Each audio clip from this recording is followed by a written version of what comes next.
ठरलं तर मग या मालिकेच्या 4 ऑक्टोबरच्या एपिसोडमध्ये तुमचं सर्वांचं स्वागत आहे. सुरुवातीला आपण पाहत आहोत सायली त्या दोघांना एकत्र पाहून खूप अस्वस्थ फील करत असते. पण या प्रियाने नालायकपणाची हद्दच पार केली आहे. अर्जुन प्रियापासून लांब होण्याचा पुरेपूर प्रयत्न करतो, पण ही चिपकू प्रिया त्याला सोफ्यावरती ढकलते. अर्जुन सोफ्यावरती पडल्यावर प्रियाही त्याच्या एकदम जवळ जाते. आता हे अर्जुनला सहन होत नाही आणि तो रागानेच तिला जोरात ढकलून देतो. आता ही प्रिया आश्चर्याने अर्जुनकडे बघत असते. अर्जुन आता रागातच प्रियाला म्हणतो, माझं तुझ्यावरती प्रेम नाहीये. माझं प्रेम फक्त आणि फक्त माझ्या सायलीवरती आहे.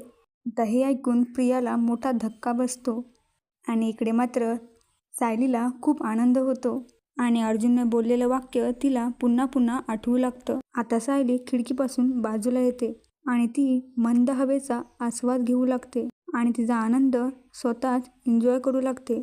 किती चेहरा फुललाय हिचा बघा ना. आता सायलीला मागच्या सर्व गोष्टी आठवू लागतात. हे सर्व आठवून सायली एकदम गोड लाजते. बघा प्रेक्षकांनो, सायलीचा आनंद गगनात मावत नाहीये. किती खुश आहे ना ही. आता सायली पुन्हा एकदा आनंदाने खिडकीपाशी येते आणि ती पाहून थोडं आश्चर्यच होते, कारण प्रियाला आलेला असतो राग. आता ती सगळ्या वस्तू उडवाउडवी करू लागते. अर्जुन तिला थांबवायचा खूप प्रयत्न करतो, पण ऐकेल ती प्रिया कुठली. प्रियाने जेवढी तयारी केलेली असते ना, ती सगळी ती उद्ध्वस्त करून टाकते. बिचारा तो अर्जुन तिला थांबवायला येतो आणि ही नालायक प्रिया त्यालाच ढकलते आणि त्यालाच म्हणते, खबरदार हात लावायचा नाही मला. मला ना आधीपासून माहिती होतं तू माझ्यासोबत गेम खेळतोयस, माझ्यासोबत प्रेमाचं नाटक करतोयस, तू माझ्या भावनांशी खेळतोयस अर्जुन, आणि तुझं हे नाटक उघडं पाडण्यासाठीच मी हा प्लॅन केला होता. आता कळलं तुला आपल्यामध्ये काय स्पेशल बोलणं होणार होतं ते. आता अर्जुन विचार करू लागतो, म्हणजे आपण फसलोय. तरीसुद्धा अर्जुन तिला समजवण्याचा प्रयत्न करतो, पण प्रिया त्याचं ऐकून घेतच नाही. ती त्यालाच म्हणते, तू समजतोस कोण स्वतःला. तुझ्यासारखे 5-6 अर्जुन सुभेदार आले ना, तरी त्या सगळ्यांना पुरून उरेन मी.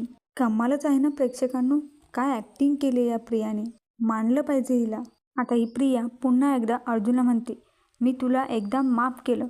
तू साखरपुड्याच्या दिवशी तिच्याशी लग्न करून आलास. का वागलास रे तू असं. कशासाठी केलंस तू हे सर्व, सांग मला सांग. आणि ती त्याची कॉलर पकडते आणि त्याला म्हणते, का केलंस तू असं, सांग मला. आता अर्जुनही प्रियाकडे रागातच बघत म्हणतो, मला खात्री होती तू त्या मधुभाऊंच्या केसमध्ये खोटं बोलतेस तन्वी. खून मधुभाऊनी नाही साक्षीने केलाय आणि हे तुला माहीत असून सुद्धा तू साक्षीची बाजू घेतेस. फक्त तुझ्यामुळे मधुबाबू आज जेलमध्ये आहेत. हे सर्व ऐकूनही प्रिया बघा कशी करते.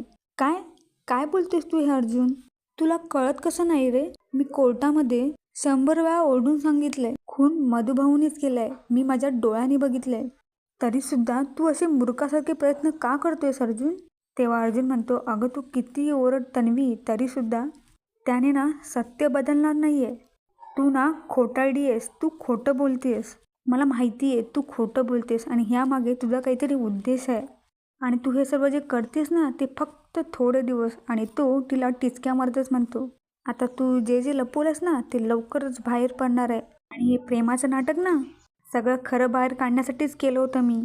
आता ही प्रिया म्हणते, अर्जुन तू काहीही बोलतोयस हां, मी काय खोटं बोलले तुझ्याशी. मी काय पण लपवलं नाही हां. हे बघ अर्जुन, तू माझ्यावर असले आरोप करू नको हां. हां हां आता कळलं. आता हे सगळं मी बाबांना सांगते बघ, मग ना ते तुला त्यांच्या वकिली भाषेत बरोबर समजवतील. मग तुझं काही चुकतंय ना ते तुला तुझ्या वकिली भाषेतच समजेल. प्रियाचं हे बोलणं ऐकून अर्जुन थोडा घाबरून जातो. त्याला हे सर्व रविराज रावापर्यंत समजून द्यायचं नसतं. आता मात्र सायली हे ऐकून खूप टेन्शनमध्ये येते आणि ती मनातच विचार करते, हे अशा पद्धतीने रविराज काकांपर्यंत पोचायचं म्हणजे चुकीचंच आहे. नाही नाही, मला हे थांबवायलाच हवं. आणि सायली आतमध्ये जाण्याचा प्रयत्न करू लागते. सायली आपली पूर्ण ताकद लावून तो दरवाजा उघडू लागते. दरवाजा उघडल्यावर अर्जुन आणि प्रियाचं लक्ष सायलीकडे जातं. आता अर्जुन जरा टेन्शनमध्येच येतो. आता ही प्रिया सायलीला बघून अजूनच नाटकं करू लागते आणि ती आपला फोन हातामध्ये घेऊन लगेचच म्हणते, नाही नाही मला आता हे सर्व बाबांना कळवायलाच हवं. प्रिया रविराजरावांना फोन लावणार तेवढ्यात सायली तिच्या हातातून फोन खेचून घेते आणि ती प्रियाला म्हणते, काही गरज नाही कोणाला फोन लावायची. आता ही प्रिया सायलीला म्हणते, हा आलीस का ग तू? मला ना तेव्हाच कळलं होतं की ही सायली आपल्या दोघांना खिडकीतून बघतीये. तेव्हा अर्जुन आश्चर्याने सायलीकडे बघू लागतो. आता प्रिया पुन्हा एकदा बोलू लागते, हे असं झालं म्हणजे अर्जुनने मला कटपुतलीसारखं नाचवलं आणि सायलीने बाहेरून मजा बघायची, हो की नाही? तुमच्या दोघांचा हाच प्लॅन होता, पण तुमच्या दोघांचा प्लॅन मी उधळून लावलाय. हे सगळं तुम्ही दोघांनी ठरवून केलं होतं ना? आता अर्जुन म्हणतो, एक मिनिट तन्वी, सायलीला या सगळ्यामध्ये घ्यायची गरज नाहीये. आता लगेच ही प्रिया म्हणते, हां बोल ना नवरा. घेतली नवऱ्याने बायकोची बाजू. तुमच्या दोघांची भांडणंसुद्धा एक नाटकाचा प्रकार होता. आलंय माझं लक्षात. आणि या सायलीला काय माझ्या भावनांशी खेळायला आवडतंच, म्हणून तर तिने माझ्या होणाऱ्या नवऱ्याशी लग्न केलंय. आता प्रिया अर्जुनला म्हणते, तुम्ही माझ्या भावनाशी खेळलात ना, त्यासाठी मी तुम्हाला कधीच माफ करू शकत नाही आणि याचे परिणाम तुम्हाला भोगावे लागतील. आता अर्जुन म्हणतो, धमकी देतेस का आम्हाला? तेव्हा प्रिया चुटकी मारतच म्हणते, हो धमकी देते तुम्हाला. तुम्ही ना नागिनीच्या शेपटीवर पाय दिलाय आणि या नागिनीचं विष तुमच्या आयुष्यात कसं पसरतंय ते तुम्ही बघाच. आणि ती तिथून निघून जाते. प्रिया तिथून गेल्यावर प्रियाने पाडलेल्या वस्तू अर्जुन उचलू लागतो. काम करत असतो सायलीला म्हणत असतो, मिसेस सायली हे सर्व काय झालं? तरी तुम्ही मला सांगत होतात. तुम्ही जे बोलत होतात ना तेच खरं होतं. या प्रियाला सगळं माहिती होतं आधीपासून. मी तुमचं ऐकलंच नाही हो मिसेस सायली. पण या मिसेस सायली पूर्णपणे भारावून गेलेल्या असतात आणि वेगळ्याच जगात गेलेल्या असतात. आता अर्जुन सायलीला विचारतो, काय झालं तुम्हाला? कसला विचार करताय तुम्ही? आणि ही सायली त्याच्याकडे बघतच असते. आता अर्जुन मनात विचार करतो, बापरे, मी तन्वीला जे सांगितलं ते ह्याने ऐकलं की काय? म्हणजे आता या घर सोडून जातात की काय? आता सायली एकदम प्रेमाने विचारते, म्हणजे मी मगाशी बाहेर होते ना, तेव्हा तुम्ही प्रियाला बोललात की तुम्ही? सायली पुढे काय बोलणार तेवढ्यात घरचे तिथे येतात. सर्वांना पाहून अर्जुन हाय असं म्हणतो. आता या पूर्णाजी म्हणतात, अगं बाई, खूप वाट बघितली तुझी. पण कल्पना म्हणाली, सायली काय घरी रमली असणार. आता कल्पना म्हणते, बघितलं का पूर्णाई, माझं काही चुकलं का?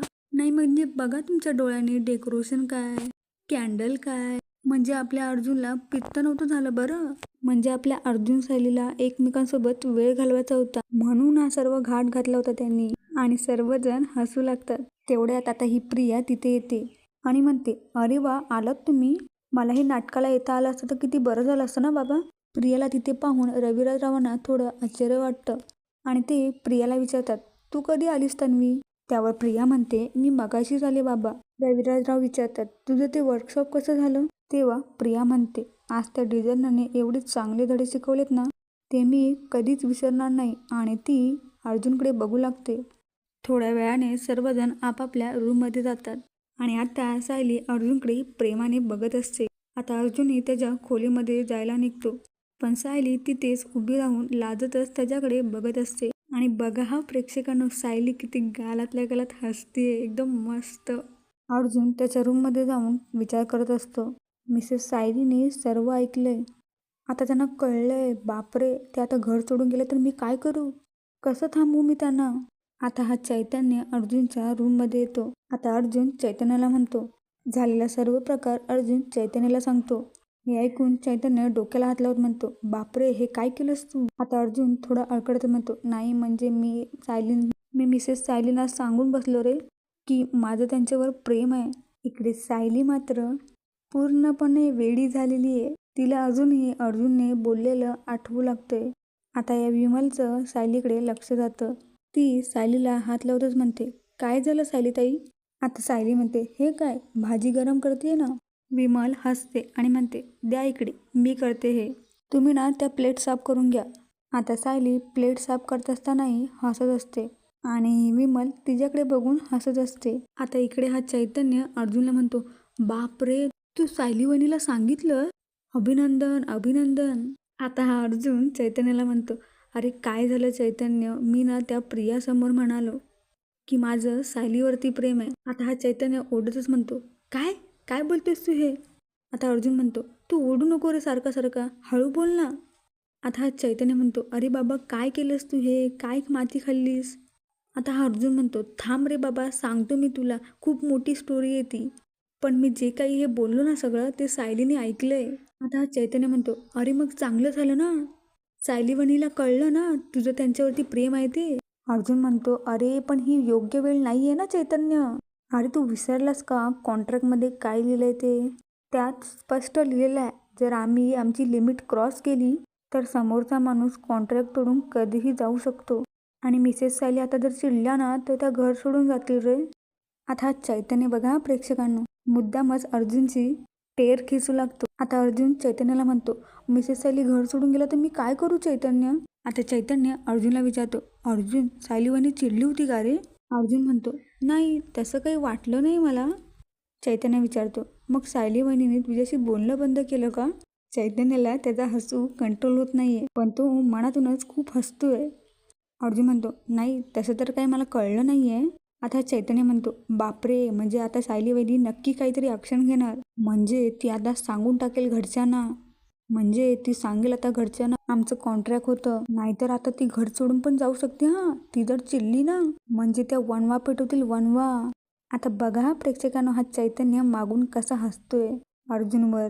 आणि अशा प्रकारे हा भाग इथे संपला आहे. व्हिडिओ आवडली तर व्हिडिओला लाईक करायला विसरू नका. शेवटपर्यंत पाहण्यासाठी धन्यवाद.